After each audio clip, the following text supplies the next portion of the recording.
Hello guys, how we doing? Welcome back to the Free Hammers. It's Luke here, and we build up to the last Europa League group game of this campaign for West Ham. It is against Dynamo Zagreb. The team we played first is the team we played last. That is the way the fixtures play out.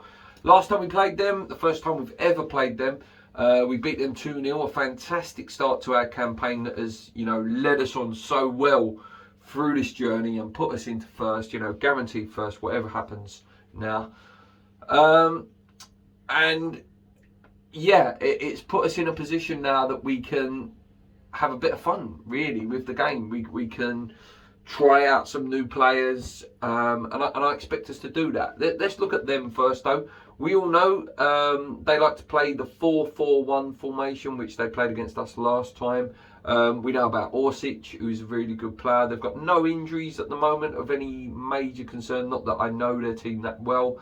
And they need a result in this game, and by result, a draw. If they get the draw, they will guarantee themselves second, which they'll go into the last 32, where they'll play the teams that drop off into the Champions League, which is already shaping up to be some top names in there. Barcelona may even drop in there themselves if results don't go their way in the next couple of days. Obviously, Dortmund we know are already in there.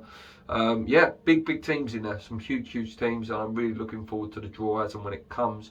I believe the draw is next week for the last 32. I don't know whether we have to wait longer for our draw or whether it's mapped out a little bit. But yeah, we might have to wait a little bit longer for our draw. But the last 32 will be drawn, I do believe, next week. Maybe even Friday next week. So keep your eyes open for that. And I'll let you know definite when it is. Their last few games, they've only won one in their last 5 with 1 win, 2 draws and 2 losses. They actually lost their last game at the weekend, 2-0. Not in great form, but maybe they did have a little rest up. Maybe they are thinking about this game potentially, thinking, a draw will be enough. And West Ham are expected to go a weaker team, with kids and stuff like that. So maybe they have had one eye on that in the last few weeks. Looking at us, as I say, I'm expecting to see some kids, and I'm really looking forward to it. Those of you who would have followed the under-23s would have noticed last night that nearly all of the back four was not the usual back four that plays for the under-23s, like the Alessis, the Baptistes, the Ashbys. I believe there's another guy called Longjello. Please correct me if I'm wrong, guys. And obviously we have seen some kids in the competition for us, which has been fantastic. We've seen the likes of Sonny Perkins come on. We've seen Dan Chester's play as well, which is just fantastic. And hopefully they can get some game time on Thursday, which will, we could maybe spot a new gem. I hate to mention Tottenham and Harry Kane on this channel, but Harry Kane sort of announced himself in the Europa League for Tottenham, and that's where they went and found someone, who's gone on and, been a fantastic striker for them. Maybe we could go and find that next superstar in this game, and I hope we do. I hope there is someone that Moyes is really looking at and really fancying. The centre-backs are the ones that have got probably the best opportunity to prove themselves in this game with the injuries to Zuma. I did my video, didn't I, yesterday, in terms of Zuma was at the time rumoured to be an ACL. Obviously that has now been told that it's a hamstring tear, and it might not be as bad, so he could be back maybe mid-Feb.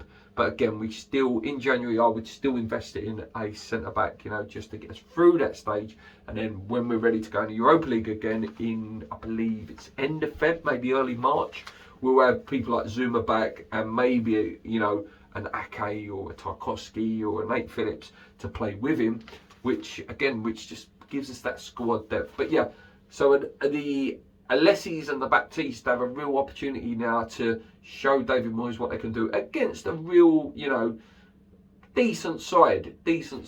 So, and it's a step up from what they've been playing. They've been playing under 23s, which is competitive, but it's not on the level of competition that they're going to be playing against on Thursday night, where, as I say, they need a draw. If we were to say, for example, we were to go 1-0 up in this game, and then Zagreb need to come out, that would probably be a really good.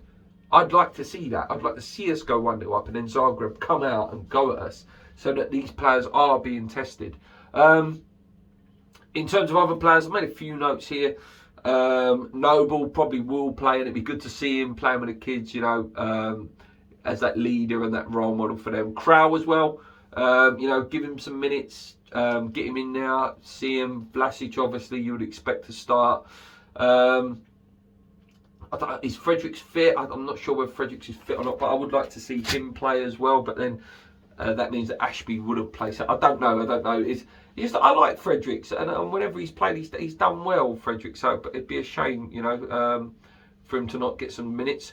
I don't want to be seeing any of these names, and I'll list them off here. I don't want to be seeing Cresswell. I don't want to be seeing Dawson, Diop, Soufal, Rice, Souček, Benrahma, Fornells, Bowen, or Antonio. I don't want to see any of them in the team. I don't. I don't even really want to see them come off the bench, because this result, it doesn't matter. As I say, it doesn't matter what happens in this game. I see Scotty say out on West Ham Fan TV, we could lose this game 30-0, and it doesn't matter. It really doesn't matter. All that matters now is keeping our core fit now. We haven't got to worry about this competition until March now. March, we can forget about the Europa League. We can put that in the back of our minds till March, and really focus on the league and focus on that cup game on the 22nd. That for me is the big game now. And with Arsenal losing to Everton the other night, it's opened a chance for us to build that gap. Obviously, Tottenham have got some favourable games and they're going to be right up us. So we need to keep winning our games whilst they're winning theirs, because they will overtake us at some point. But yeah, let me know what you guys think. Let me know what you want to see. Let me know. I'm really looking forward to it. I'm looking forward to it because you can sit and watch it and relax and enjoy some of these players that some of us don't get the chance to see.